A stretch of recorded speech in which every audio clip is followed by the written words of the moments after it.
I call this meeting to order. Roll call, please. Councilmember Luis Cabrera, Present. Councilmember Maria Cecilia Cruz, Present. Vice Mayor Tadeo Asael de la Hoya, Present. Councilmember Esteban Rosales, Present. Councilmember Lisette Servín, Presente. Councilmember Javier Vargas, Present. Mayor Nieves Raydell. Present. Mayor, you have a quorum. Thank you. Councilmember Cruz, would you please lead us?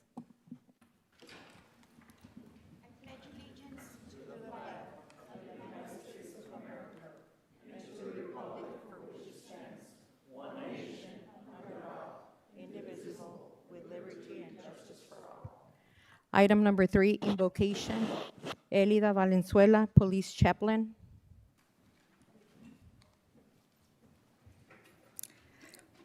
Oremos. Dios de amor y de misericordia, en esta tarde te queremos agradecer por la oportunidad que nos das de emprender este nuevo año, porque podemos considerar las buenas y las malas cosas de que tú estás con nosotros. Queremos ponernos en tus manos para que este nuevo 2026 sean cumplidos los proyectos para esta ciudad de San Luis, Arizona. Tú nos das la libertad para escoger entre la vida y la muerte. Danos la valentía para escoger la vida y vivirla con sabiduría.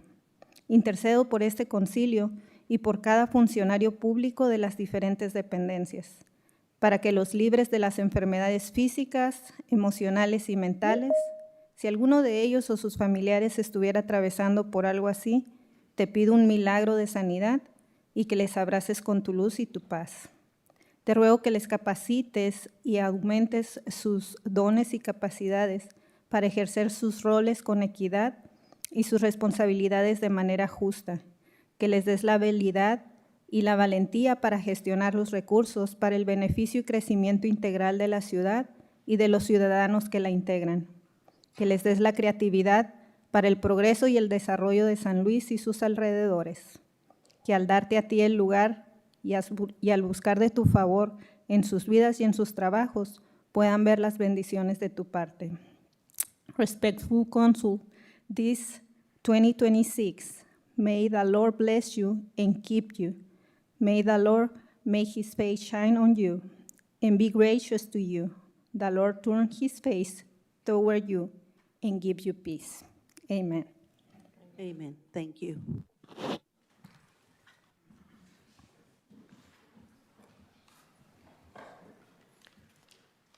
Item number 4, call to the public. This is the time for the public to comment. Under ARS Section 38-431.01I, members of the City Council shall not discuss or take legal action on matters raised during an open call to the public that are not properly noticed on this agenda for discussion and legal action. At the conclusion of an open call to the public, individual members of the City Council may respond to criticism made by those who have addressed the City Council, may ask staff to review a matter, or may ask that a matter be put on a future agenda. Anybody from the council that would like to address the mayor and the council, please move forward. We have a Mr. Allen. Mr. Allen, please, and then the gentleman in the back.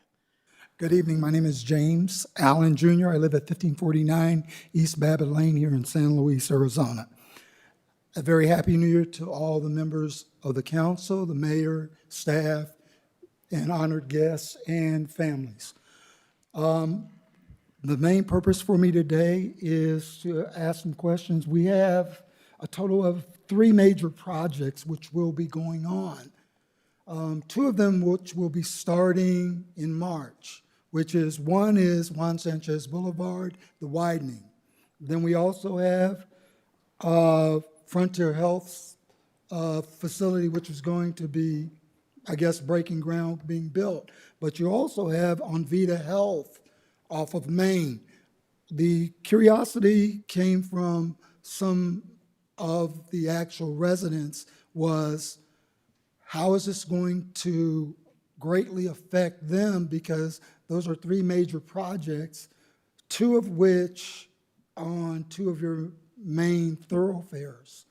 And once construction begins, they want to know how are they going to be able to get around. The other significant situation is that, as we all know, on Fridays, Main Street normally is the snail pace because it's one way into Mexico. It's nothing that the city can do about that. I understand that. But it's just a thought to throw out there. The other item would be asking the city, the council members, and members of the city to please support the upcoming Special Olympics coming up in March of this 2026 by contacting District 32 schools and letting them know if you'd like to participate. The kids with special needs, they are a jewel in the crown. They work hard every day. And the educators work very hard with them. And I think it'd be a great thing for this 2026 if we can put the spotlight on them and give them their moment, you know, in the sun, so to speak. That is it. I want to thank Mayor Rydell for putting out that service announcement, which I saw on the news this evening. Greatly appreciate it. Thank you, each and every one. Bye. Thank you, Mr. Allen. Next.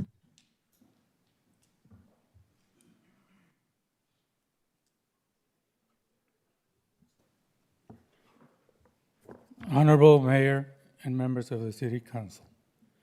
My name is Francisco Gonzalez. I stand before you as a proud resident of San Luis, and more importantly, as a parent who deeply cares about the future of our children.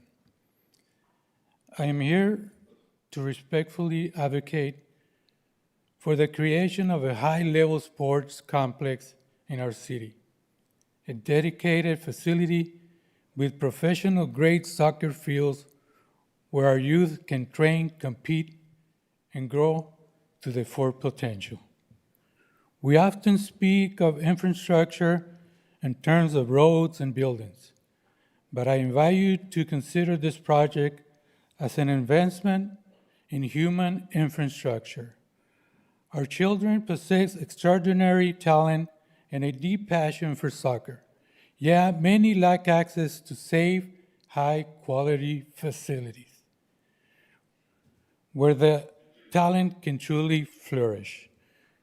Today, countless families are forced to travel long distances to rely on inadequate spaces, limiting opportunities for development and excellence. This project is not just about sports, it's about safety, opportunity, and community in a world filled with distractions and risks. A well-designed sports complex provides a supervised, healthy environment where young people learn discipline, teamwork, leadership, and resilience. By investing in this facility, we're making a conscious choice to keep our children on the field, engaged in positive activities, and away from harmful influences. We are giving them a sense of belonging and a reason to dream big. Imagine San Luis hosting regional tournaments, welcoming visiting families, strengthening our local economy, and showcasing our young athletes on a larger stage. Imagine our local talent being recognized, earning scholarships, and pursuing professional pathways, all beginning right here at home. The talent already exists. What we need is a venue that matches the heart and potential of our community. I urge you to prioritize this investment in our youth and in the future of San Luis. Let us build a lasting legacy, one where every child knows their city believes in them and is Mr. committed Gonzalez, to provide the very best opportunities Mr. to Gonzalez, their growth and success. Thank you. Thank you so much. Work on it, please. Thank you. Anybody else? Mr. Gonzalez, you had a question. You can deliver that to Miss Olivia Jenkins and we can take it from there. Yes, please. Anybody else? If not, we will continue. Item number 5, proclamation presentation. Item number 5A, proclamation on Education Day, January 24th, 2026. Now therefore be it resolved that Mayor Nieves Raidel hereby declares the proclamation in the city of San Luis, Arizona, this 14th day of January 2026. Item number 5B, presentation of awards to officers Edgar Renteria, Abraham Lopez, Jose Encinas, and Supervisor Gabi Guevara. Nigel Reynoso, Chief of Police. Good afternoon, Mayor, Vice Mayor, members of council, members of the public, and staff. It's with great honor and pride to give some presentations and awards to 4 of our members for 3 separate incidents. I can tell you that this is not enough of what we do to recognize our staff. They work hard day and night, and it requires a special kind of people to do the work that we do.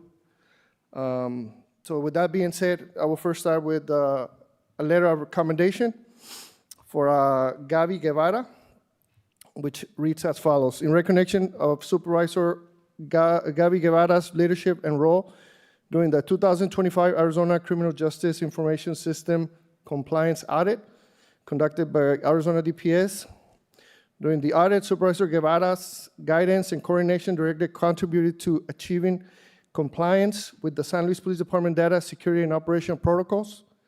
Supervisor Guevara's commitment and proactive attitude are commended for her efforts to meet compliance standards and demonstrate that the San Luis Police Department values the community and adheres to a foundational set of core values, a position shared by every member of the department and those who honorably serve.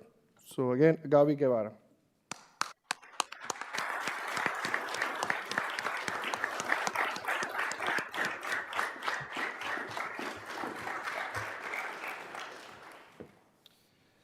All right, the next one is also a letter of commendation. This is for Jose Encinas Partida for his life-saving efforts during a vehicle rollover on December 5, 2025, during the early hours of the morning. Officer Jose Encinas Partida encountered a vehicle rollover while commuting from his home to work. Officer Encinas quickly and without delay attended to an injured person who was ejected from a vehicle. Officer Encinas noticed the individual was breathing heavily and showed signs of internal injuries as the individual was spitting blood from the mouth. As Officer Encinas continued to assess the individual, he noticed the subject had stopped breathing. Officer Encinas at that point began performing CPR with rescue breaths in an effort to save the individual's life. At the same time, he remained calm and composed, managing for medical personnel to respond on site. However, despite Officer Encinas' efforts, the individual died from the severity of his injuries. Officer Encinas' quick action and life-saving efforts do not go unnoticed. They are a testament of his willingness to save and protect lives, a skill he has developed through training and experience, and a further evidence of his commitment to serve and represent the true spirit of courage and benevolence. Furthermore, his acknowledgement to God's grace, power, and authority over creation. Again, this is Officer Jose Encinas.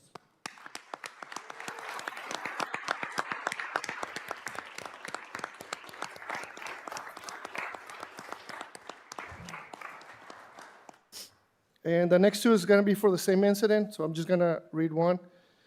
This is the Life Saving Award to Abraham Lopez and Edgar Renteria for their outstanding performance and actions taken in the saving and preservation of human life. On October 14, 2025, Officer Abraham Lopez and Officer Renteria provided life-saving measures while performing their duties.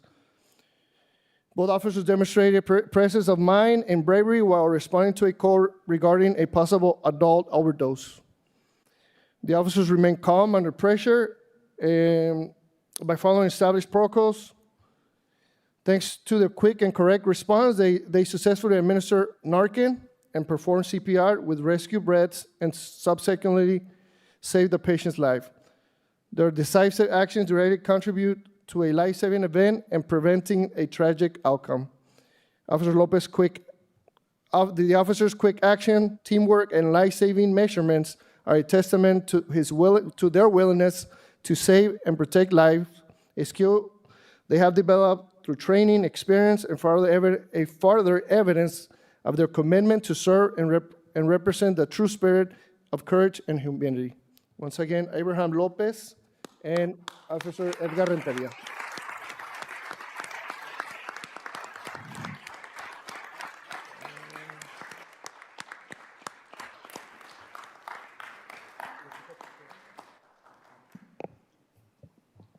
At this time, I would like to invite the chief and the rest of the police department to come forward for a picture for the future. Could you please join us? Chief? All right, we can have everybody kind of center with the city logo. Those recognized a little bit forward, so we can have the police department behind you guys.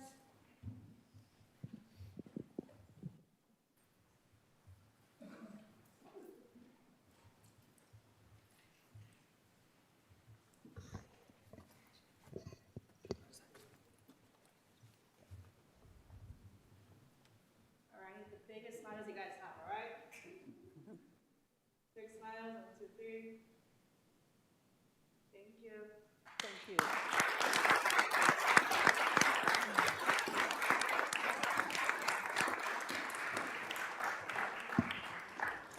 Thank you.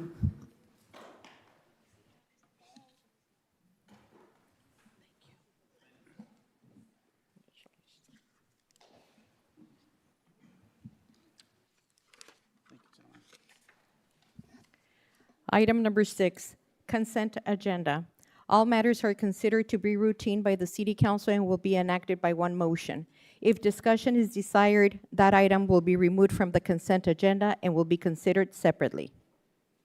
Mayor, I make a motion to approve the consent agenda. Second. There's a motion, a second. All those in favor signifying by saying aye. Aye. Aye. Any nays? Motion carries. Thank you. Item number 7, discussion and possible action items. Item number 7A, public hearing followed by discussion and possible action on any and all matters regarding minor amendment case number 2025-0273 and resolution number 2388, a resolution of the mayor and city council of the city of San Luis, Arizona, amending the 2040 general plan to change the land use designation of 3.13 acres of land, being a portion of parcel located at the northwest corner of 6th Avenue and Urtusuastegui Street from mixed-use activity center, MU, to medium-density residential, MDR, repealing any conflicting provisions and providing for severability. Jose Guzman, Director of Development Services. Good evening, Mayor, Vice Mayor, council members.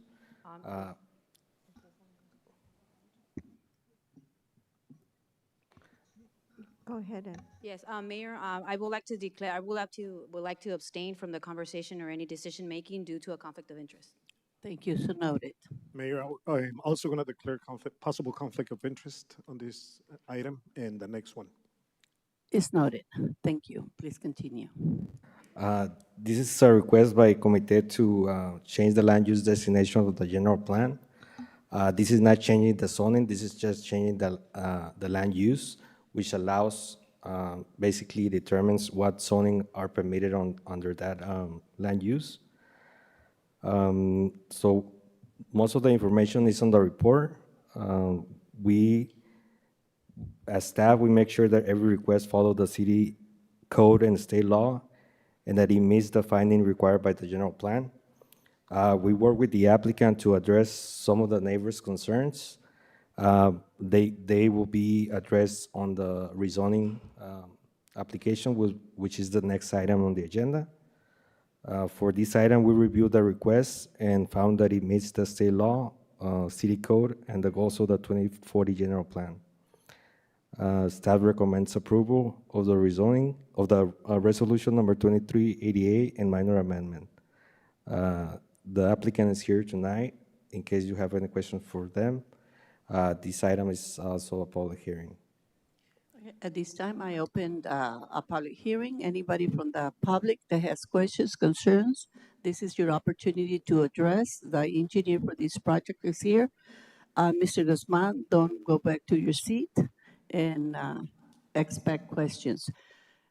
¿Alguna persona que tenga algo que decir, alguna pregunta, algo que esté relacionado con este item? Esta es su oportunidad de dirigirse aquí enfrente y platicar con nosotros. Aquí está el ingeniero que representa este proyecto y también al señor Guzmán, que le he pedido que no se mueva para que contesten las preguntas.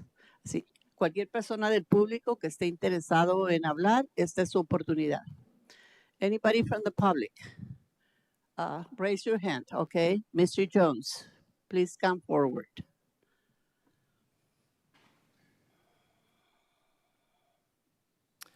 My name is Eric Jones, a local business owner in the San Luis Industrial Park.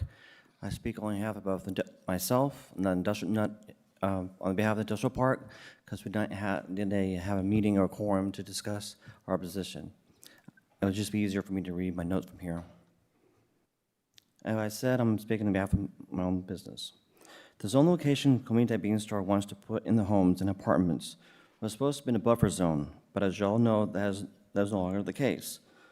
Although the entrance to the housing development is off 6th Avenue, it is right on the corner of 6th Avenue and Yurjashwaski Street, which is a commercial corridor for the industrial park businesses, port of entry of 16 lanes of traffic, and a major thoroughfare for the residents of San Luis. With so much traffic and so many families with children who will be residing at the new housing development, that constitutes a liability of possible accidents waiting to happen. Arizona Secure Self-Storage, one of my businesses. Most of my clients are residents of San Luis, here in San Luis. They will have trouble accessing their units with traffic and lack of access. Rio Cuadrado fueling systems. This is a fueling station that is used by my clients who cross along the border on a daily basis. And as you may all know, the city of San Luis fuels with us, so they will have issues of accessing my fuel station as well.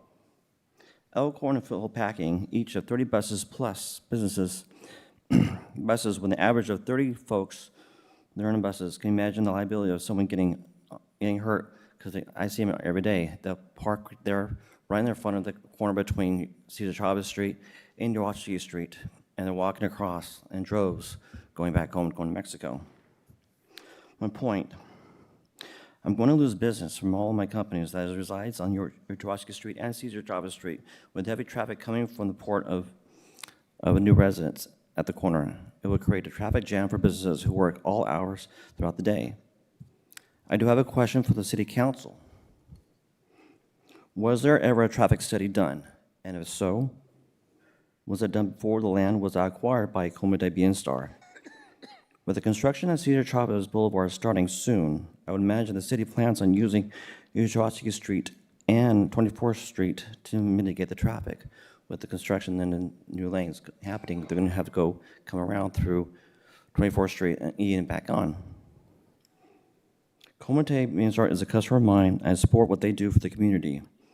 But I strongly recommend that they find other options for the use of this land. Perhaps the city of San Luis and Comunidad could partner on a park that is viable for the location for those who cross from Mexico to use, and the residents of San Luis as well. Thank you. Thank you. Anybody else from the public? Anybody else from the public? Yes, please. Name and address, please. Yes, my name is Jonathan Piceno from 1335 East Udall Lane, right in front of, within the 300 feet right there. Today, I just kind of rise and want to share with you, council members, mayor, throughout the whole process that we, want to summarize real quick, not take everyone's time. Got a letter about the intention of the project, informing us of what we were going to be dealing with in terms of, at the time, 3-story building. Then in conversations and Vega engineer and then representatives from Bienestar, we kind of went down to 2-story. Then we had discussions about 1-story or just townhomes, right? All of this information has been flowing back and forth in meetings, outside of meetings, and conversations. And I want to thank you all for doing that. I know that today you guys might be voting or will be voting on whether to move with the rezoning. And my main concern at the time when I rose up here during the zoning commission was parking spaces, and I noticed that there has been adjustments on Comite's side. They laid out signs to say no parking here because we get a lot of additional parking spaces in the desert area right there, the parcels we're talking about. And as we've seen since then, I can attest now, while they might meet the criteria of parking spaces in this not phase 1, but phase 2 build out of potentially multi-story buildings. You know, as neighbors, we will be dealing with the effects of high density housing, which is people have multiple cars in one home. There's already cars parked around my house as it is, as well as around wherever there's not a sign that says do not park here, not within the parcels, but you know, just around the way there. The other concern rise with multi-story buildings, and the reason why I bring it up is because the potential is there, if the vote is yes for rezoning, that in the future it might be used for a multi-story building. And one of the concerns of the neighbors, I could say maybe not as much for me, but for everyone that will live around directly, was privacy. And it was addressed. Comite and Vega did move around the buildings and kind of address one side of the concerns, and then it brought it up to a different side of the concerns. And so it might not be a concern that you guys consider, but it is one of the things that we brought up and got together and decided this is what we're going to present as a concern for the people that are impacted. If it's not a concern that you would consider, then it's understandable that that's not something that goes into a business project. And the potential implications, but we brought it up. Also want to say we got together. I want to thank all the neighbors for doing that, and for all the forums that you guys have facilitated to be able to say, like, these are the things that concern us. We were asked and we answered. I believe the recommendation from the zoning commission was also not to proceed with rezoning. I think that for the most part, I don't think we are as concerned with medium density as we are with the medium to high density, which opens the door for future projects, right? And then lastly, I'll just say is, like, I've asked, and I don't know if this is the forum where it might be answered, is I just wanted to know from Comite, from the city, if maybe we understood the overall picture of the benefits that this will bring to our community, not just to us within 300 feet, then that would have been maybe a smoother conversation. In terms of, you know, I can go on, and we've discussed plentiful of all the things that we don't have right now in the city in terms of budget, you know, for the police department, for many things, right? So this adds to the need, doesn't aid in the need, right? So I'll just, those are my points. Like I said, I thank you all for the forums that you've provided, and Vega and Comite as well, because you did bring us into the conversation. We've just expressed what our concerns were, and I hope that you consider that in the vote. All right, thank you. Thank you so much. Anybody else? I have one question to ask. Okay, when industrial land is changed over to residential, there's a guideline, what, you have to dig down so far deep to take out the previous soil. Am I correct to say that? Mr. Allen, that is a question when it's industrial. This type of zoning got nothing to do with that. I'm pretty sure Mr. Guzman will be more than happy to give you that information, No okay? problem. We Thank you. cannot get off Okay. the subject. Okay. Thank you for understanding. Anybody else? Please come forward.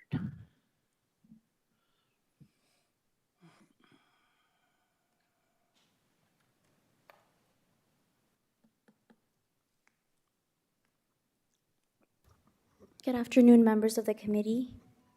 I'm going to go ahead and do this one in Spanish, if that's okay with all of you. Buenas tardes a todos los vecinos que hemos estado viniendo a las juntas desde septiembre. Por favor, su nombre y su dirección. Betsy, 464 Sixth Place. Okay, thank you. Las propuestas de los planos que hemos estado hablando en las últimas juntas han cambiado mucho al punto de que ahora solo quieren hacer townhouses. Ya no van a ser edificios de apartamentos, que se aprecia las ganas de querer trabajar con la comunidad del Comité de Bienestar, de Vega Engineering y todas las juntas que han tenido que atender fuera de las juntas de aquí con el concilio y con los comisionados. Pero llevar a cabo el cambio de la zonificación que aún seguimos discutiendo es como lo que comentó mi compañero Jonathan, no nos garantiza que a futuro no vayan a hacer los apartamentos después. Ahorita nos están diciendo vamos a hacer townhouses.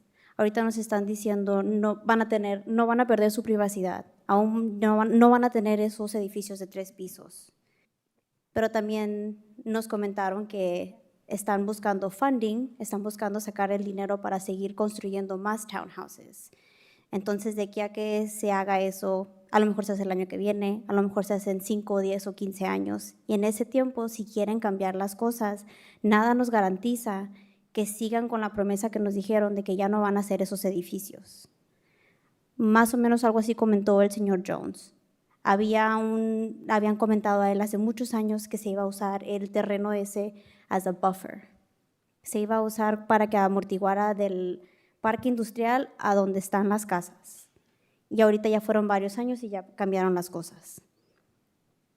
Aquí el temor para todos los vecinos es que cuando nos están hablando o cuando nos estuvieron hablando de hacer más casas, siempre se tenía el mismo tema en mente. Ese terreno que se compró les tiene que costear. Tienen que sacar lo que acaban de invertir. Pero hablaban tanto de la inversión y tanto del costeo que a veces sonaba más como que se supone que eso es una agencia que tiene sin fines de lucro. Y resulta medio confuso que estén buscando sitios de construcción con fines de lucro. Todo esto es sin considerar los múltiples puntos que hemos recalcado todos los vecinos ya en las últimas juntas, de que por qué construir aquí le quita más a la ciudad de lo que le da. La ciudad ya sabemos que no tenemos la infraestructura, el dinero para poder seguir sosteniendo lo que la ciudad va creciendo más, que San Luis es una de las ciudades que está creciendo en Arizona, una de las más rápidas. Se le está dando un crecimiento tan grande, pero todos nuestros servicios están quedando atrás. Sabemos que el departamento de policía ahorita tienen más o menos como 57 policías. Basado en el censo que se nos dio en el 2024, hay 40,064 habitantes aquí en San Luis, Arizona. Y se hay aproximadamente 57 oficiales. Significa que es 1.4 oficiales por cada 1,000 residentes. Entonces, como ciudad, estamos por debajo del promedio estatal, que es de aproximadamente 1.7 oficiales por cada 1,000 residentes. Hasta en el 2024, el mismo jefe de policía declaró que le gustaría tener casi el doble de lo que la ciudad tenía ese mismo año. Y ese año habían como 40 oficiales. En los últimos 2 años hemos agarrado como unos 17 oficiales. Pero la ciudad, como les digo, sigue creciendo, los recursos no están ahí, el dinero no está ahí y van a querer agregar más casas y más casas. Entonces, más casas, más personas y menos policía. ¿Dónde quedó la seguridad? Y no nada más de esa área. Es como me refiero a que le está quitando más a la ciudad de lo que le está dando hacer esta construcción.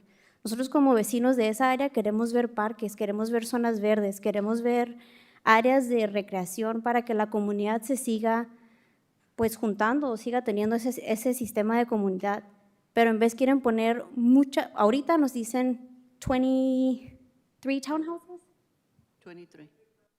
23 townhouses with a few more possible. Pero mañana, ¿qué tal que si son más una vez que hayan hecho el razonamiento? Entonces ahí ya no, una vez que se haya hecho eso, una vez que se haya hecho ese razonamiento, ya no tenemos nada más que decir, no van a necesitar la opinión o el pensamiento de los vecinos. Así que por favor, como ustedes quieran pensar, si esto es una inversión a futuro o no, quiero que consideren que hay tantas cosas que se puede hacer en esa área y no nada más tiene que ser unas casas. Gracias. Muchas gracias.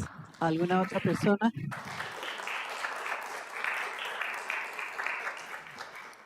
I'm just going to take the time to address something that, just please come forward. Just that this is where the misinformation comes about.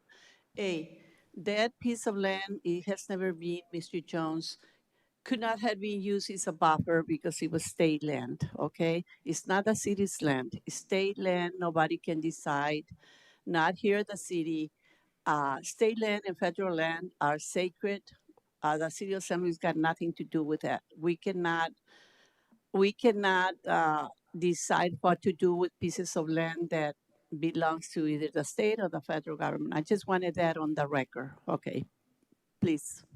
Right. Thank you, Mayor Rydell, members of the council. Barry Olson, 350 West 16th Street, Suite 407 in Yuma. I've represented, as many of you know, Comite for quite a number of years. And like most developers in San Luis, Comite has the interest of the community, and you can see the efforts that Comite has went through to come up with a proposal and a project that works for this property.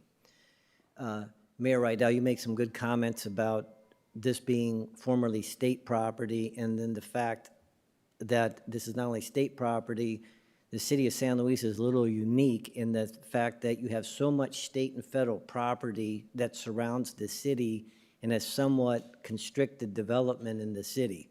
I've worked with a number of developers and property owners in this part of the county and have had, I don't know how many meetings with the state land department about opening up development on state land.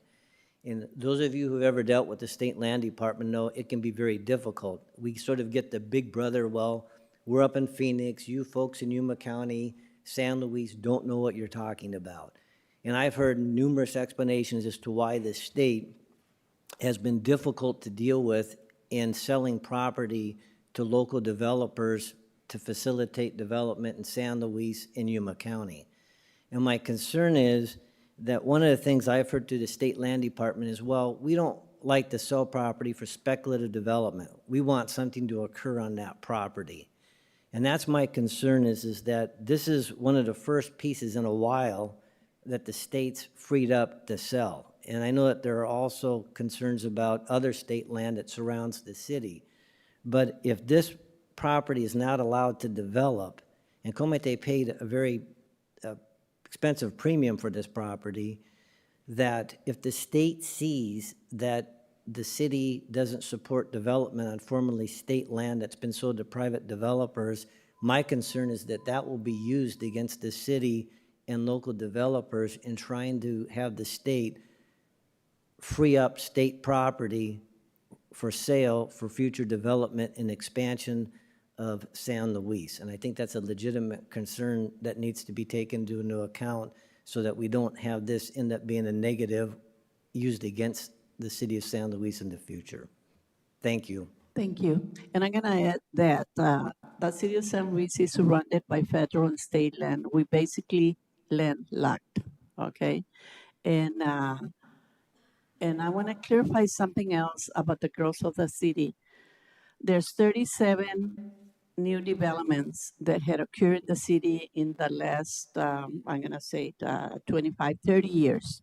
Every single one of the last 15 years of those subdivisions, they already paid to the police department for Parks and Rec, for the fire department, for the sidewalks, for the streets. Not only they're paying for those particular 37 subdivisions, they're paying for the rest of the city. The rest of the city never had this type of burden putting into them, but the new subdivisions are not only paying for all these services, they're paying for the rest of the city. I just want to clarify that because there's people that thinks that people that goes and build subdivisions that the city or the government are paying for this. No, the developers are paying for this. And then the residents pay a quota. They don't pay property taxes, but they are paying every single one of these 37, and I'll be more than happy to give you that information. They pay from 190 to almost 300 a year. And thanks to that, the rest of the city is getting the same services that these new subdivisions are getting. I just want it in the record. Anybody else from the public? If not, I will consider oh, okay. Well, you already took 3 minutes and we're not gonna debate this, Mr. Jones, okay? Thank you. Yes, Councilmember Cabrera, do you have something to say? Yes, Mayor, thank you. To the residents here today, thank you so much for taking the time to be involved in the community, and especially to come and share your ideas and also what intrigues you from this development happening. I was glad to hear Jonathan say that Comité and Vega Engineer were willing to work with you guys and address your concerns, because that truly just shows that they are here for the community and to listen to what you guys shared with them. But something that the young lady said, and I didn't get her name, but she did mention about the funding, and that's what the mayor just said. Sadly, we don't have a property tax in our community, and we are one of the few cities from the entire state of Arizona that doesn't pay a property tax. And that property tax could definitely support that police shortage and many different other areas. And then I just want to give a brief example of how the development does support the growth of the city. Just last month, our city manager shared an item on the council. She needed to find $2.5 million approximately for the growth and the expansion of Cesar Chavez Boulevard. And that money came from development fees, which is money that goes into a specific pot and that is used for the growth of the community. So thanks to that, we were able to get the project approved through the Arizona Department of Transportation Board, and the expansion of the Cesar Chavez Boulevard is going to happen. Should we have no money, or we didn't have that growth that the city experienced in the recent years, we would probably be struggling to find the funding. And then another benefit that Comité de Bienestar gives to the community, I know it was mentioned that it seemed that it was more for profit, but in reality, they are affordable housing. Housing America, Comité de Bienestar, they provide affordable housing, and because of Comité de Bienestar, some of my family members are able to own a home, because I come from family that worked in the fields, my grandparents, my parents also, and aunts and in-laws, and because of the resources that Comité bring to the community, they are able to be homeowners. They are able to have something they call their own. And I know privacy is important, and I thank Comité for not including the apartments here and for listening to you guys. But on the side of the council, especially knowing that our community needs these types of programs, it's hard to not support them, because they are giving the opportunity for many people to become homeowners. So I just want to leave that in the record, because they are truly affordable housing. They work with people from all strands of incomes, but they truly support the low-income community and affordable housing. So that is a great benefit for our community. And I also want to add that most developers have a certain process in how they go about traffic studies and all that, and they have shown that they're willing to work with you. I know there's the uncertainty of that, but if Mr. Guzman, can you explain what is the process of what a developer has to do to make something like this happen, so people have understanding for the future reference? Yeah, so part of the process on the rezoning, that's where the city can implement conditions. So every rezoning, we include the condition that they have to do a traffic study to see the impact that the project is gonna have on the area, and any recommendations that are made by that impact study, the developer has to put them, construct them and at their cost. So if there's a traffic light needed there, they'll have to put it in. Anybody else? Mayor, I personally met with the neighbors, most of them without naming names, for a couple hours on their concerns. So I would like for Mr. Guzman, for the record, to read what the rezoning is gonna be conditioned to on the conditions that you're putting on. Sorry, can you? Read for the record the conditions that are being placed on this rezoning. So, On the next item, I know, but yeah, so we have the traffic study that will have to be, verbatim for the record, please. yeah. So on the rezoning, we're recommending, Sona, can you move it? Yeah, there you go. So the development shall comply with all the city regulations, subdivision regulations, building codes, and applicable state and federal requirements. A traffic study should be submitted during the subdivision or site plan review. The developer shall construct and fund all roadway improvement required by the traffic study. Townhome buildings adjacent to the northern property boundary shall be limited to 1 story to protect the privacy of existing homeowners, and the developer shall comply with all dust control, grading, compaction, and construction vibration standards. Thank you, Mr. Guzman. In another note that I want to clarify, usually a traffic study is not asked beforehand. I was able to talk to the people committee, they got together with the city, and they come into an agreement to show good faith, to go ahead and pay for this and order this. And it's going to be up to them, whatever the traffic study that is being done as we speak, whatever the traffic study requires, is up to them to decide if they continue or not. Okay, but they did got out of their way to listen to my request, because I requested this traffic study beforehand when they don't have to do it.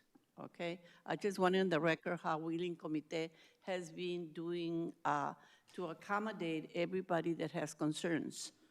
And there was things there that they didn't needed to do, but they did. But they want to be good neighbors, and that's a matter of fact. You know, anybody else will say, no, I'm not gonna pay for a traffic study that I might not be able to do the project based on what the traffic study is saying, okay? So they already put in money out front. So I just want it on the record that they had gotten out of their way to try to do whatever works for everybody in the city, including the city, okay? Anybody else? If not, I will close the public hearing. We don't need a vote, right? Do we need a vote? Okay. Yes, please. I move to approve and adopt resolution number 2388. Do I hear a second? Second, Mayor. There's a motion, a second, to close the open public hearing. All those in favor signify by saying aye. Aye. Aye. Aye. Any nays? And 2 abstentions. Councilmember Servin and Councilmember Vargas, for the record. Now, I move to approve and adopt resolution number 2388. Second. There's a motion, a second, to approve resolution number 2388. All those in favor signify by saying aye. Aye. Any nays? And let's do a roll call because there's 2 abstentions, okay? Councilmember Luis Cabrera, Aye. Councilmember Maria Cecilia Cruz, Aye. Vice Mayor Tadeo Asael de la Hoya, Aye. Councilmember Esteban Rosales, Aye. Councilmember Lizette Servin, Abstain. Councilmember Javier Vargas, Abstain. Mayor Nieves Raydell. Aye. Mayor, motion carries 5 Thank to you. 2. Thank you, Mr. Guzman.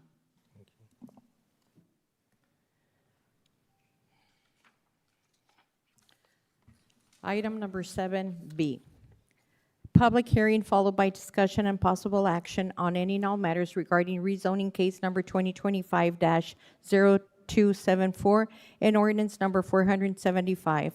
An ordinance of the mayor and city council of the city of San Luis, Arizona, amending the official zoning map of the city of San Luis by changing the zoning classification of approximately 3.13 acres from rural area residential RA-10 to medium-high-density residential R-2 on property located at the northwest corner of 6th Avenue and Urtusuastegui Street, repealing any conflicting provisions and providing for severability. Mayor, again, I would like to abstain for this item due to conflict of interest. So noted. Mayor abstaining on this item as well. So noted. Mayor, Vice Mayor, council members, so this is the rezoning, the actual rezoning on this project. Staff is recommending the conditions addressing the traffic study and any applicable regulations, and the limitation of one-story buildings adjacent to the northern portion of the property. So just a note on the R2, there's a maximum number of townhomes that they can do based on the zoning. It has a density maximum. Also, the area where the apartments was gonna be, were proposed, that area will keep the zoning that he has right now, so no apartments are allowed with the zoning. So if they decide to do apartments in the future, they will have to go through the process, including notifications to the neighbors and public hearings and everything. Okay, at this time, I open the public hearing. Anybody from the public? Mr. Jones, this is an opportunity to come forward for discussion. He left. Mr. Jones, he left? I thought he was over there. Okay. This is Jonathan Piceno, 1335 East Udall. That actually clarified a lot of the things that I brought up, so thank you for that. And then, thank you for the explanation. I would never go against San Luis expanding or developing, so that's another point, right? And I understand, Luis, Councilmember Luis, I think that a lot of us in our families in this community have gone through the help of Comité de Bienestar, and it just, to me, this was a very healthy engagement of the community, and what we are, unfortunately, I know we can't go back in time, but I would say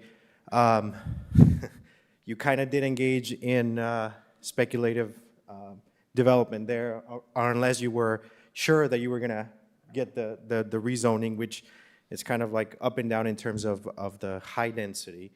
But that's all my comments, right? I think you clarified everything. Well, thank you so much for being engaged, and thank you for taking the time to come and listen to us, because there's a lot of hearsay, a lot of misinformation. All I know that I've been the mayor for 3 years, and the city looks at everybody's best interest. It could be developers, it could be a person that lives in the city. We're here to serve, but at the same time, we need to protect the city from. We're not in a position to tell somebody, don't buy that piece of land. Yep. It's a bad idea. Is the right to do so. That turns into speculation. Yeah. And also, the question was answered in terms of benefit, because we did bring up the permitting fees and all of that. I didn't know you could grab that for this. I thought it was you said there was a formula that, for future R&M into that, that gets built in. So it's like, you can't touch that because you're going to use it for later. But since it's there, I understand, right? Thank you. Thank you so much. Anybody else? Mayor, I would just like a point of clarification from Mr. Gonzalez. So you said that if they want to build apartments, regardless of the approval, they need to come back for another rezoning? That is correct. So they divided the project into phases. So they're moving with phase 1, which are the townhomes. So the R2 allows for townhomes. The other portion of the land will remain RA10, which only allows for agriculture or one house every 10 acres. So if they want to do apartments, they need the R3 zoning, so they will have to go through the rezoning process. So I just want to clarify that then with the community as well, and sadly most of them left, but we are approving just the first phase of townhomes, and because of this approval, they're not gonna be able to build apartments. So they're going to just build the townhomes. Moving forward, we would have to have the same discussion for apartments. And I hope that they are good partners with the community again, and they have those addresses of concerns when and if so, they want to build the apartments. So thank you for clarifying. It will be an item for the future. Okay. Anybody else? If not, I can close it, right? I'm closing the public hearing. Mayor, move to close the public hearing. Second the motion. There's a motion, a second. All those in favor signify by saying aye. Aye. Aye. Any nays? Any abstentions? Let's do a roll call on this, just to make 100% sure. This is to close the public hearing? Yes. No. Yeah. Councilmember Luis Cabrera, Aye. Councilmember Maria Cecilia Cruz, Aye.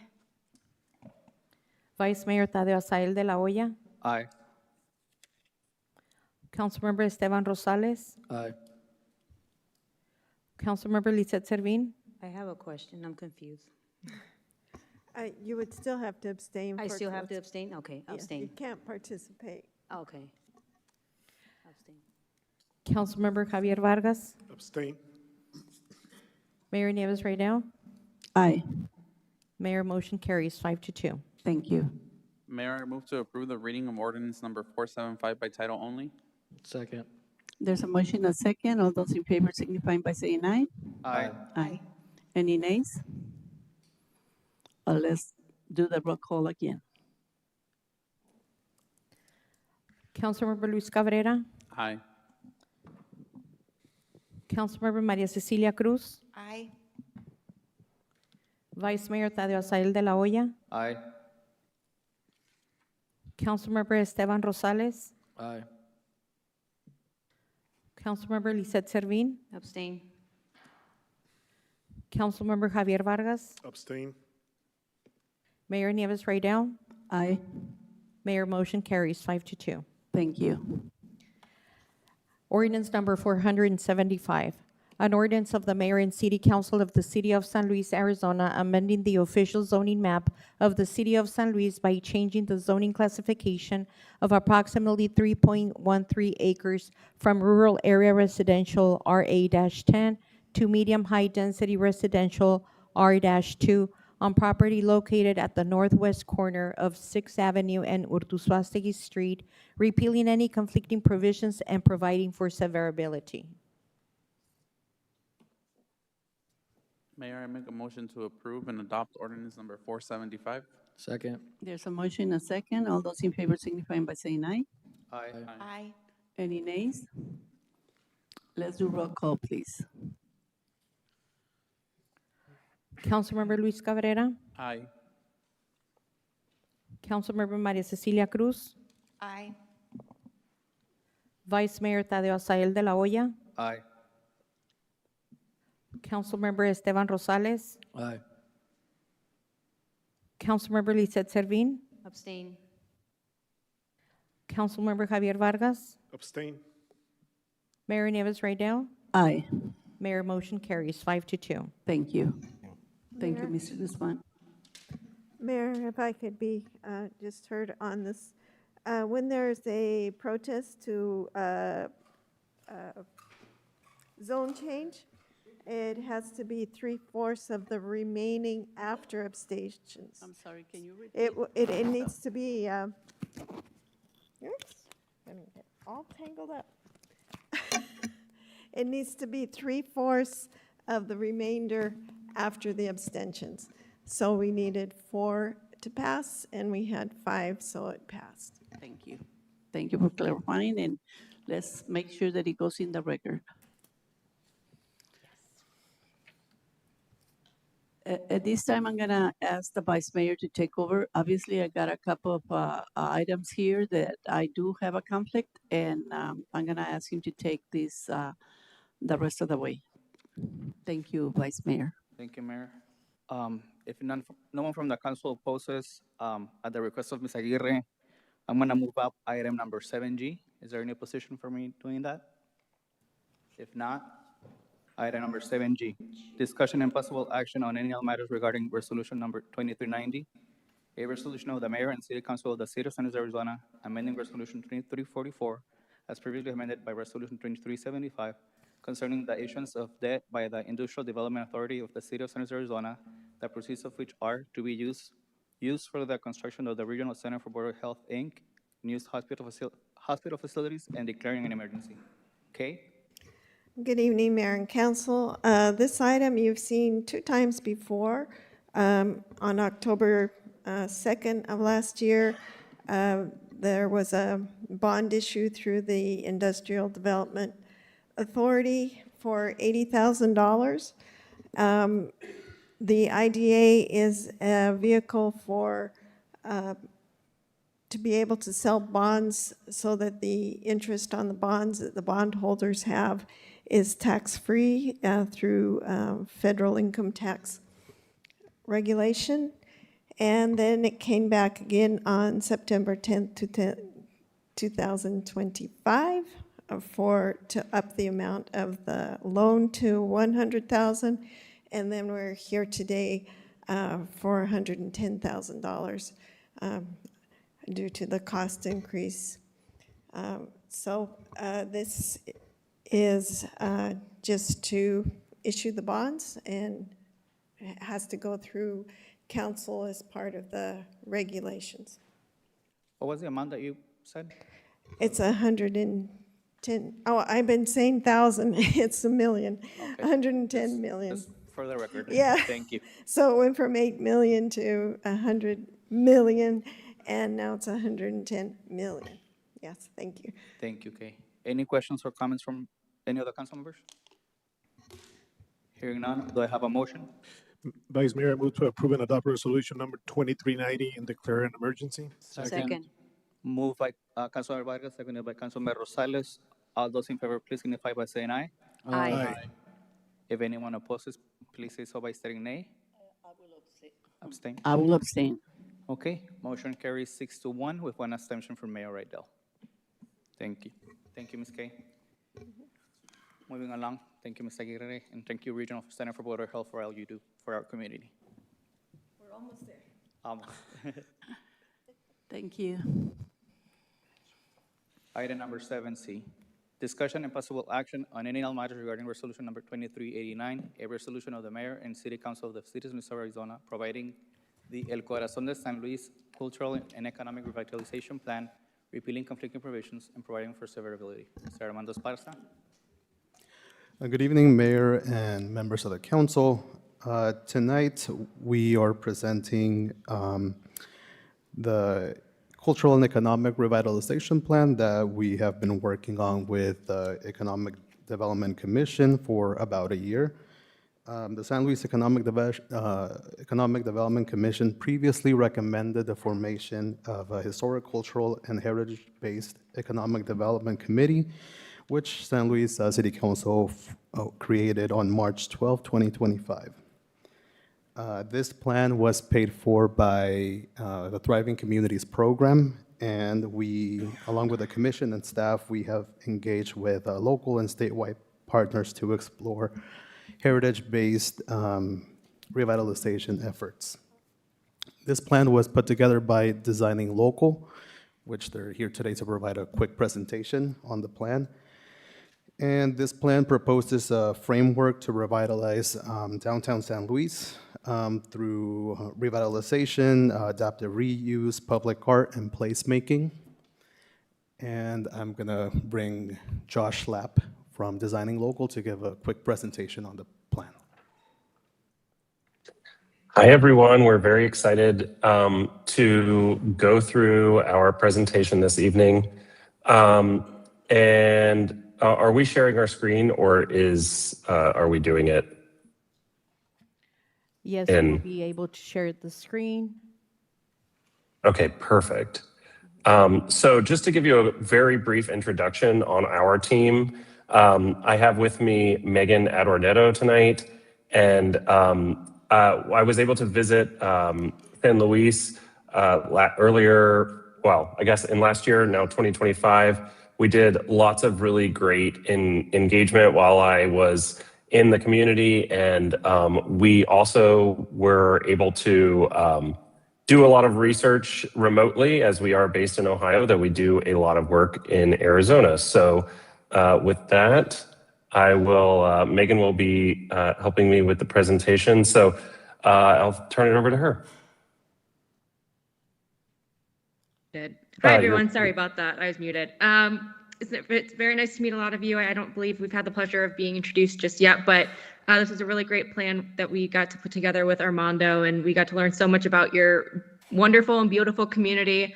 And so with this plan, it's broken down into a couple different parts. We've got an introduction that just really briefly, introduces the plan, how we got to this point, and, the goals, the approaches, and whatnot.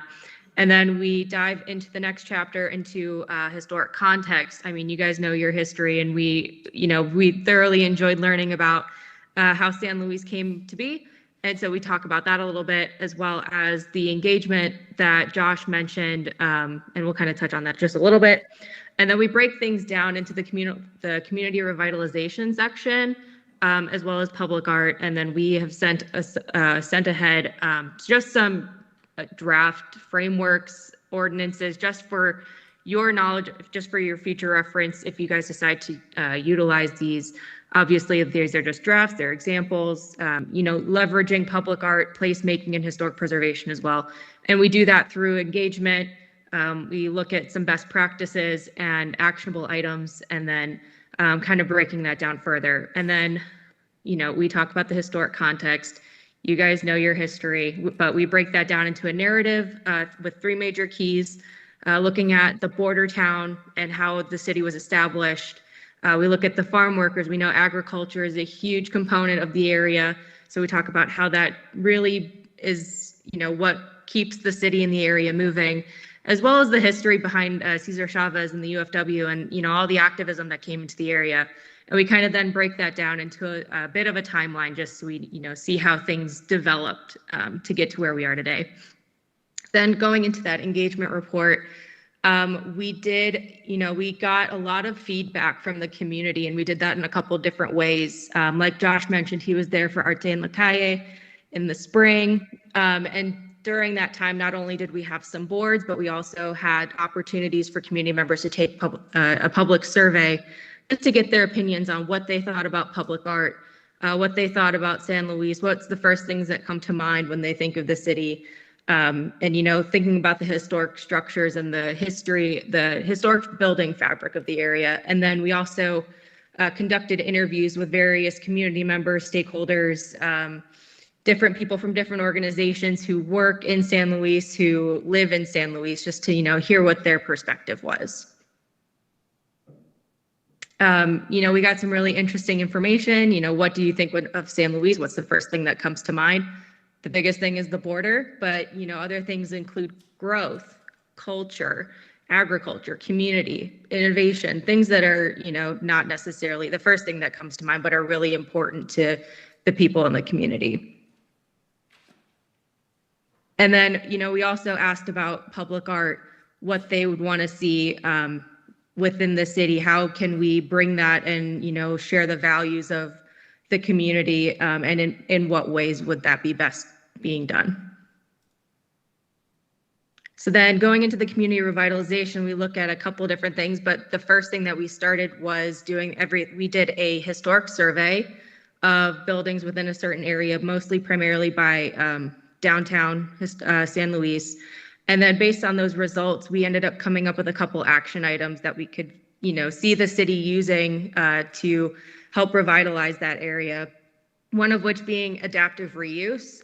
We looked at the benefits of that, as a development strategy, and those include eco-friendly construction, which then lead to revitalized communities.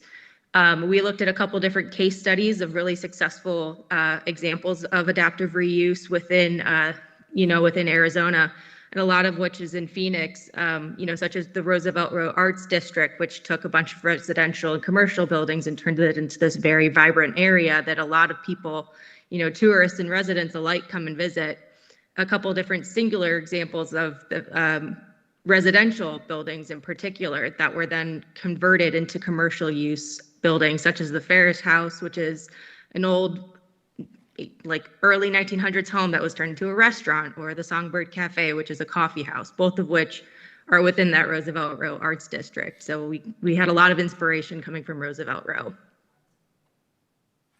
And then we looked at a couple other different strategies to help revitalize and really promote the history of San Luis, such as facade improvements and the benefits that that has on a community, such as bringing in new development, new businesses. It brings in new shoppers or visitors, and then that in turn then boosts profits and it fills any vacant storefronts.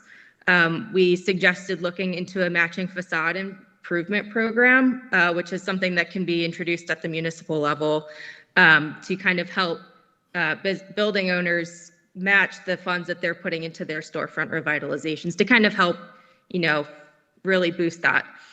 As well as looking at National Register of Historic Places, a lot of that brings in a lot of, what's the word I'm looking for? Opportunities for investment, really. Yes, thank you.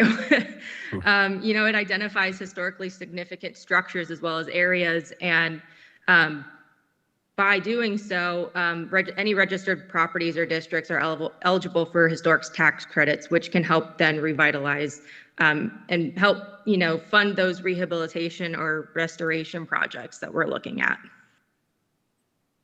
And then the next thing that we recommended is doing a more in-depth survey and property evaluation of the historic structures. We only did a preliminary survey. We kind of identified buildings that meet the minimum age requirements. We didn't look too closely into the significance and the integrity of these buildings, significance being the significance to the community. Aside from a couple, but we definitely recommend, kind of looking into the building stock that is in San Luis. And, it doesn't necessarily have to be a local or a state or a national designation. It could be local. But we did identify a couple areas or historic districts. And those are the Main Street District, of course, right along Main Street, right inside the port of entry, as well as the Cesar Chavez Street. There's a lot of historic homes over there, and they're still in pretty decent shape. So, and there's a lot of them over there. So kind of identifying those couple of areas as potential historic districts. We also identified 2 buildings that we definitely know have some significance to the community, and that would be 707 and 741 North Cesar Chavez Street. And we believe that these could have the potential to be individually nominated for designation on a national or a state register, just due to the history and the activity that would, go on there. We also outlined a couple different opportunities for funding. How can we fund these projects? How can we fund the revitalization? There are a lot of different opportunities. I won't go into each of them, but there are options out there, as well as other things that you don't have to do necessarily right away, but these are just some things to consider in the future. We also looked at creative placemaking. So in addition to kind of the historic lens, we were looking at arts and culture and placemaking. So thinking about what opportunities could we improve the built environment, the street on Main Street, and other areas in downtown, and came up with some ideas such as developing an arts district, creating a public plaza, creating an art space, and matching mural grant program as opportunities for bringing more life and excitement to downtown San Luis. And we also, connected to that, really looked at a lot of public art opportunities. And we really picked, to showcase tonight, we picked 3 main ones that we look at as low-hanging fruit.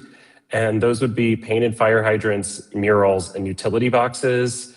So we've seen each one of these we've seen in other communities really successfully.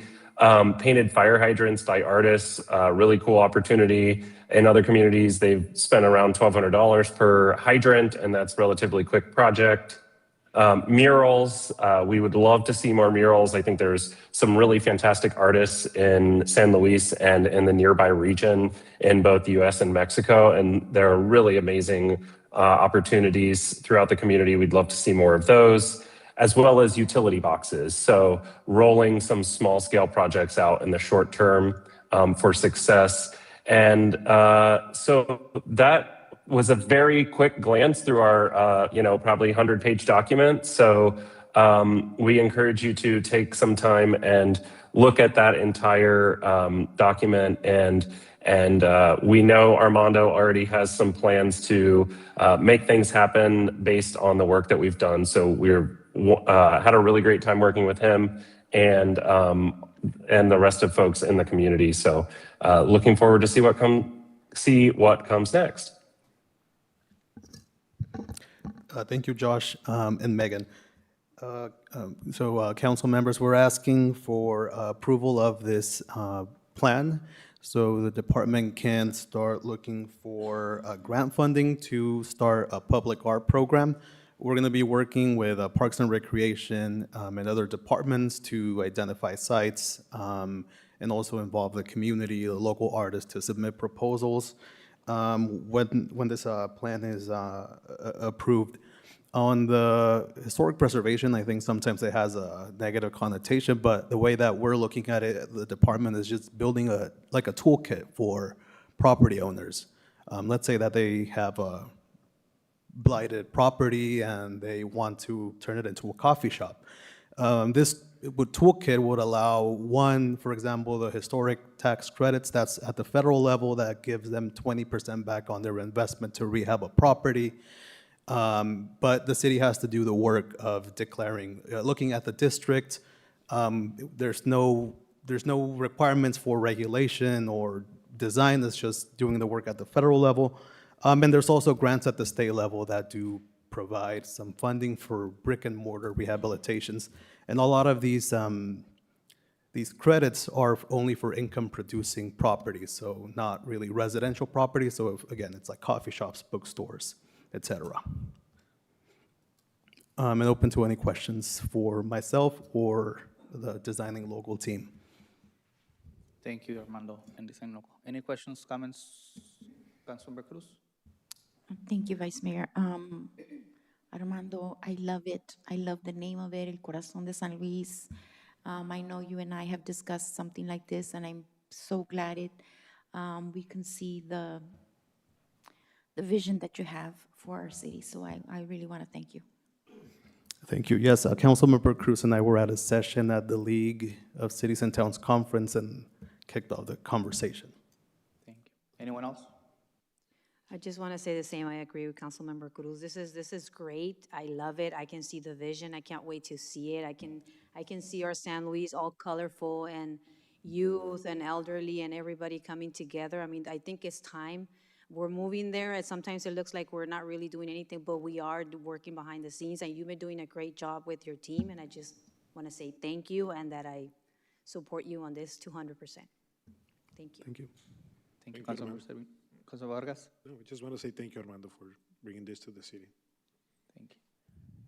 Okay, hearing none, do I have a motion? Yes, Vice Mayor, I move to approve and adopt resolution number 2389 as presented. Second. Moved by Councilmember Vargas, seconded by Councilmember Rosales. All those in favor, please signify by saying aye. Aye. If anyone opposes, please say so by stating nay. Motion carries unanimously. Thank you, Armando. Thank you. Item number 7D, discussion and possible action on any and all matters regarding authorization to purchase annual ammunition for the San Luis Police Department using fiscal year 2026 budgeted fund. Lieutenant Alan Guevara. Good evening, Vice Mayor, council members, staff, and members of the public. The San Luis Police Department is requesting to use fiscal year budget 2026 budget funds to purchase ammunition. The purchase will be made with the vendor San Diego Police Equipment. San Diego Police Equipment is a sole source authorized distributor for federal ammunition for the state of Arizona. The total purchase amount is $71,316 with 23 cents and requires the council's approval because it exceeds the $45,000 purchase limit. Bidding is not required because this will fall under the exclusive service of City Code Purchasing 305020. Thank you, Lieutenant. Any questions? Okay, seeing none, do I have a motion? I move to approve the purchase of ammunition to the San Luis Police Department for the total amount not to exceed $72,000 as presented. Second. Moved by Councilmember Rosales, seconded by Councilmember Servin. All those in favor signify by saying aye. Aye. If anyone opposes, please say so by stating nay. Motion carries unanimously. Thank you, Lieutenant. Thank you. Item number 7E, discussion and possible action on any other matters regarding authorization to purchase uniform items for the San Luis Police Department using fiscal year 2026 budgeted funds. Lieutenant Botello?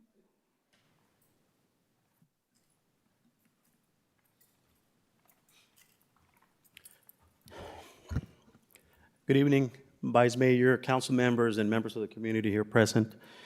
The San Luis Police Department is requesting to use fiscal year 2026 budgeted funds, meaning these are funds that we already have, but we're trying to use additional funds to purchase uniform vests, bulletproof vests, from a vendor by the name of Precision Uniforms.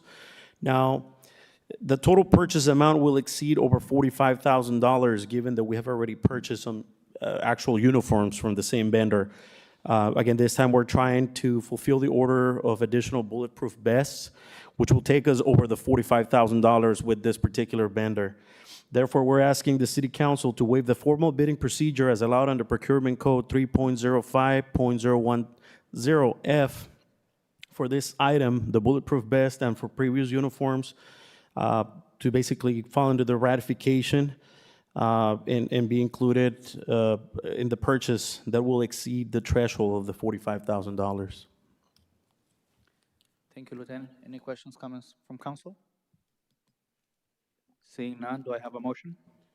Vice Mayor, I move to waive formal bidding procedures, ratify uniform items already purchased, and allow the purchase of police uniform vests from Precision Uniforms to exceed the $45,000 purchase limit. Second. Moved by Councilmember Vargas, seconded by Councilmember Cruz. All those in favor, please signify by saying aye. Aye. Aye. Aye. If anyone opposes, please say so by stating nay. Motion carries unanimously. Thank you, Lieutenant Botella. Item number 7F, public hearing followed by discussion and possible action on any matters regarding the recommendation of the liquor license application submitted to the Arizona Department of Liquor Licenses and Control by Rivan Seed Nona on behalf of Habibi Spirits, located at 1922 Cesar Chavez Boulevard in San Luis, Arizona. Ms. Sonia Corderio. Good evening, Vice Mayor, council members. The City Clerk's Office did receive this application, and the notice and application was posted at the proposed premises for the 20 required days, as indicated by state law. The Office of the City Clerk did not receive any comments or phone calls in favor of or against the application. Staff recommends approval of the recommendation for this liquor license application. I'm not sure if the applicant is here to answer any questions you might have. Thank you, Sonia. With that, I'm gonna open the public hearing at 7:23 p.m.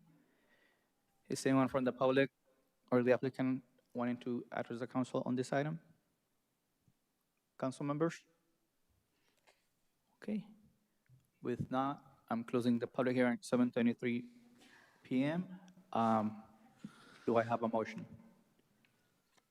I move to recommend approval of the liquor license application to the Arizona Department of Liquor License and Control for Habit Spirits as presented. Second. Moved by Councilmember Rosales, seconded by Councilmember Vargas. All those in favor signify by saying aye. Aye. If anyone opposes, please say nay. Motion carries unanimously. Thank you, Sonia. Thank you. Item number 7H, discussion and possible action on any matters regarding ordinance number 471. An ordinance of the Mayor and City Council of the City of San Luis, Arizona, amending certain San Luis City codes to conform penalties with ordinance number 466, repealing any conflicting provisions and providing for severability. Ms. Kay? Good evening, council members. This item, the municipal judge came in to add fees to the ordinances, to our city code. There are fees and surcharges that the state requires, and we're coming back now so that we don't have to reduce the fines set in the code to accommodate, because our penalty section says not to exceed a fine number, so she felt she'd have to reduce the fines to impose the fees. So we went back through the city code to make all the corrections, and so that's what this one's about. Just sort of a cleanup. Cleanup. Thank you, Kay. Any questions or comments from council? Seeing none, do I have a motion? Yes, Vice Mayor, I move to approve the reading of ordinance number 471 by title only. Second. Moved by Councilor Vargas, seconded by Councilor Rosales. All those in favor signify by saying aye. Aye. If anyone opposes, please say so by stating nay. Motion carried unanimously. Ordinance number 471, an ordinance of the mayor and city council of the city of San Luis, Arizona, amending the San Luis City Code sections to conform penalties with ordinance number 466, repealing any conflicting provisions and providing for severability. Thank you. Is there a motion? Vice Mayor, I move to approve and adopt ordinance number 471 as presented. Second. Moved by Councilor Vargas, seconded by Councilor Rosales. All those in favor signify by saying aye. Aye. If anyone opposes, please say so by stating nay. Motion carries unanimously. Item number 7I, discussion and possible action on any matters regarding ordinance number 472, an ordinance of the mayor and city council of the city of San Luis, Arizona, amending and restating city code sections 8.25.010 and 8.25020 subsection A to include hazardously large mud clouds on roadways as a nuisance, repealing any conflicting provisions, and providing for severability. Ms. Kay? Good evening, council members. This item I asked to be moved to this meeting, and council obliged.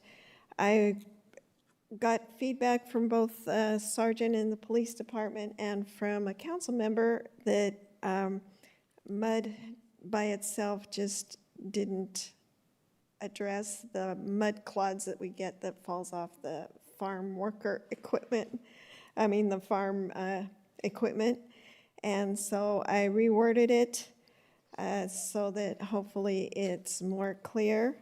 I call them mud clods, and I say that they are so large that it obstructs or otherwise affects ordinary public use in the streets, causes for traffic swerving of lanes or traffic coming to sudden stops or slowing to avoid them. And that would be in the nuisance section, and would be enforceable as a civil offense. And then in the definition section, we have parties shall not allow large mud clods and dirt and other debris to obstruct the traffic on any part of the public right-of-way. Other nuisances, it just goes to the middle of the road, like residents shouldn't, and this will go all the way across for this particular nuisance. So who are we gonna be citing? It's like a traffic ticket, it's a civil offense. PD? It will be like the driver or the company or both, or? Like a Oh, tractor or? who? Oh, who, yes, so responsible party is abutting property owners or other responsible party. If they can find them, they would be, like the person who was driving the truck. But if all you see is a big clod of dirt, then it's the adjacent owner of the land. Okay, and just to add, obviously, it's gonna be dependent on the investigation, but, obviously, whoever we find responsible.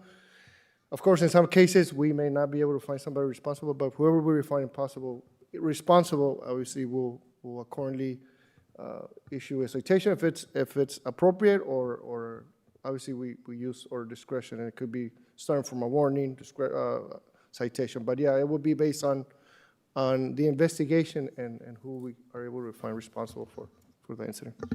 Chief, I'm just curious, how are you going to determine if the person is sleeping, if it's drunk or not? Okay, I'm sorry, can you repeat that question? On what? Oh.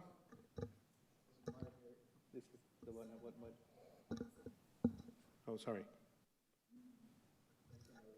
I clicked on Okay. the wrong Yeah, item. it was for the other one. Mhm.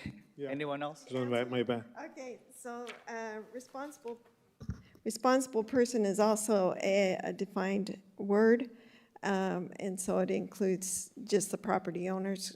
So if there's a big mud clod there, then you can go after as a civil citation with code enforcement. Thank you, Kay. Chief. Anyone else? Do I have a motion? I move to approve the reading of ordinance number 472 by the title only. Second. Moved by Councilmember Rosales, seconded by Councilmember Servin. All those in favor signify by saying aye. Aye. Aye. If anyone opposes, please say so by stating nay. Motion carries unanimously. Ordinance number 472, an ordinance of the Mayor and City Council of the City of San Luis, Arizona, amending and restating City Code Sections 8.25.010 and 8.25.020A to include hazardously large mud clods on roadways as a nuisance, repealing conflicting provisions and providing for severability. Thank you. Is there a motion? I move to approve and adopt ordinance number 472 as presented. Second. Moved by Councilmember Rosales, seconded by Councilmember Vargas. All those in favor signify by saying aye. Aye. Aye. If anyone opposes, please say so by stating nay. Motion carries unanimously. Thank you. Oh, we have the next one. Item number 7J. Discussion and possible action on any matters regarding ordinance number 476, an ordinance of the Mayor and City Council of the City of San Luis, Arizona, adding chapter 9.40, drunk and disorderly to the San Luis City Code. Ms. Kay? Good evening, council members. This item is by request of the police department. They were having difficulty with things that happen at night downtown with drunken people. Our current code, you have to catch them drinking, and this addresses the disorderly conduct and includes, the ones that pass out on the street and the ones that are rambunctious, disorderly, while drunk. So that's what this ordinance addresses. Thank you. Does anyone have any questions? Michael. So I just question, so if an officer finds a person laying down on the street, they can be picked up, like cited for that, or is that currently happening or not happening? It's not happening right now, is what I understand. Because that could be a homeless person too, right? Not necessarily a person. We over have influence. you're right, we have an anti-camping where we have, bedding and all that, but this is people that are passed out or, falling Intoxicated or- intoxicated. Okay. So that was the That's answer. it? Thank you. Thank you. For Vargas? Same question. I don't know, did you want? I'm just curious how did you're going want to more- determine if the of- people, of if the person is sleeping, if it's drunk or not. Yes, we do respond. We get calls for service, and I'll be honest with you, mainly Main and B as in Boy Street, in that the sitting area for the city. And sometimes people are sleeping, but they're drunk. They've been drinking. Sometimes they go there talking to their friends, and they fall asleep on the benches. People can commuters and people passing by, family, kids. They can't sit on the benches because they're passed out. We try to wake them up, and sometimes they call for service. Hey, welfare check. Sometimes they think they're not breathing. We go to welfare checks, but that's how everything came about. Mainly is Main and B as in Boy Street, that specific 5600 block Main Street. Okay, thank you. Yeah, 'cause I remember they used to sleep outside the cultural center on the benches that were right there in front of, they used to sleep there. Like, I remember that. And then I also see, like, on Main Street, really, really early in the mornings, we have farm workers there, like laying down on the buildings, by the buildings, sleeping before the bus gets there. So it's just like little things, but I guess you guys know how to identify who's who, right? Yes, basically, it has to be a combination of, it's because of whoever's drunk and sleeping there. We do get a lot of calls for service in the mornings, it can be between 6 to 10 or 11. I don't know if you guys notice on Main and B Street, a lot of people, they're gathered there. Sometimes it's the same people, and sometimes it's the same people, the same issues. Oh, okay. Vice Mayor? Yes, Councilman Cruz? So if someone is picked up, and they say, oh, I'm just sleeping, but you recognize, their alcohol in the breath, do you do some kind of testing? Yeah, we can, the officers are trained, they have several trainings and they're experienced as well to identify if somebody's under the influence of alcohol. We also have DREs, which is drug recognitions, but those more advanced for drugs. We also carry PBTs, a portable breath test, to determine if they have any alcohol, but we can do by smell, by sight, by demeanor of the person. It's a collaboration of totality of the circumstances of when we're investigating there. Any more questions? Okay. Seeing none, do I have a motion? I move to approve the reading of ordinance number 476 by title only. Second. Moved by Councilmember Vargas, seconded by Councilmember Servin. All those in favor signify by saying aye. Aye. If anyone opposes, please say so by stating nay. Motion carries unanimously. Ordinance number 476, an ordinance of the Mayor and City Council of the City of San Luis, Arizona, adding Chapter 9.40, drunk and disorderly, to the San Luis City Code, repealing conflicting provisions and providing for severability. Thank you. Do I have a motion? I move to approve and adopt ordinance number 476 as presented. Second. Moved by Councilmember Cruz, seconded by Councilmember Rosales. All those in favor signify by saying aye. Aye. If anyone opposes, please say so by stating nay. Motion carries unanimously. Item number 7K, discussion and possible action on any matters regarding ordinance number 477, an ordinance of the Mayor and City Council of the City of San Luis, Arizona, amending City Code Section 7.05.010 to add park hours and update references. Ms. Kay? This was another request by the police department. The issue here is that the park hours are in policy, and on signs, but they're not in an ordinance. And so there is trespass, but it was becoming difficult for the police department to enforce removing people from the park at night. And so this ordinance, it's an ordinance giving the hours of the parks so that they can expel people from the parks at night. And also this particular part of the code where we put it goes back to the near beginnings of San Luis in 1982 and mentions Friendship Park explicitly, so we removed that from the code. So this is like the anti-camping, so we're not gonna be citing people for playing, right, at the parks, or can I? For if people use, how is it gonna be enforced? Does it go along with the anti-camping ordinance, or is it where we're gonna actually? Yes, it would go.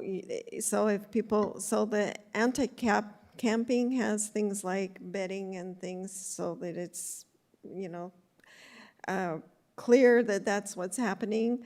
And this one is just people who are hanging out in the park when it's closed and getting them out.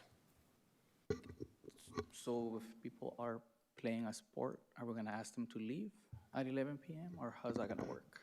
Basically, this time limitation allows the officers to actually field interview a person in the park with legally without because it's not a city ordinance. The issue is that we've been having several criminal damage on parks, on the restrooms and on 9th Avenue and AF. So this will allow the officer to see what's, at the end of the day, it's gonna be at the discretion of the officer if they see, but we have this ordinance that will be able to give us the legal standing to do that. Okay. And it's just to, it's something that it was brought up by the patrol officers and the sergeants that they were having that issue in the late, we're talking about late night, sometime 1, 2, 3 in the morning. I know it's a speculated time, which is 11, right? Yes. Yes, 11. Also, we spoke that there were going to be signs, that there are going to be put signs on the parks and everything along with that. Okay. Does anyone else have any questions? Nope. All right, if none, do I have a motion? I move to approve the reading of ordinance number 477 by the title only. Second. Moved by Councilmember Rosales, seconded by Councilmember Vargas. All those in favor signify by saying aye. Aye. Aye. If anyone opposes, please say so by stating nay. Motion carries unanimously. Ordinance number 477, an ordinance of the mayor and city council of the city of San Luis, Arizona, amending city code section 7.05.010 to add park hours and update references, repealing conflicting provisions and providing for severability. Is there a motion? I move to approve and adopt ordinance number 477 as presented. Second. Moved by Councilmember Rosales, seconded by Councilmember Servin. All those in favor signify by saying aye. Aye. If anyone opposes, please say so by stating nay. Motion carries unanimously. Thank you, Kay. Thank you, council. Item number 8, summary of current events. Events by the mayor, council members, and/or city manager pursuant to ARS 38-43102 subsection K. Anyone from council, anything to report? Yes, Vice Councilmember Mayor. Cruz? We attended a tour of the prison. One of the things that caught my attention was the program of the Dakota Unit Fire Academy. I did not know that they had a fire academy. So the goals of the Dakota Unit Wildland Fire Academy is to install a sense of discipline, educate, and healthy lifestyle of participants, to provide wildland firefighter training. So I just thought that was an amazing program. Another thing is that they have a building dedicated there to where the inmates make uniforms for the inmates for all the state. So it's something else I didn't know. The tour just opened my eyes because the prison was so huge. Usually you just drive by and don't even look, but it was a pleasure to go. I believe we were the first ones to tour as council, so that was a pleasure. So I just want to thank the prison for inviting us to the tour. Thank you, Councilmember Cruz. Anyone else? I would just want to note that it was, like she said, Councilmember Maria said, Ms. Cruz, that it's eye-opening because it's very big, and the warden had let us know that 650 employees out of the 900 so live in the city of San Luis. So that's assurance that we're well protected, and we have a lot of the employees that work there, and they run a tight ship, and now I have a little bit more of an understanding of what they do on their day-to-day basis when it comes to operations, and it's not easy, but it's good to see that they have inmates are participating, trying to do better, and also that the guards are well trained in every situation that they handle their day-to-day basis.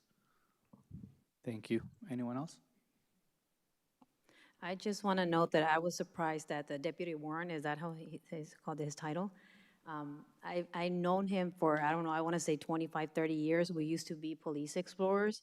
And to me, it was really amazing to see him there running the entire Arizona State Prison. That was like a really proud moment for me, and I told him, and then I found out that also his brother works for our police department, and that's great. I mean, it's good to see people from our community growing within our community and helping our community grow. So it's really amazing. For me, it was a great tour, and yes, we were the first ones there. So it was a city within a city, and I loved the experience, and it was awesome. Thank you. Thank you, Arizona Department of Corrections. Thank you. Anyone else? Okay. Seeing no further items on the agenda, and if no one opposes, I'm going to adjourn this meeting at 7:44 p.m. Thank you, everyone. Have a good evening. Thank you, staff, for staying. We haven't had a long one in a while, so thank you. Thank you.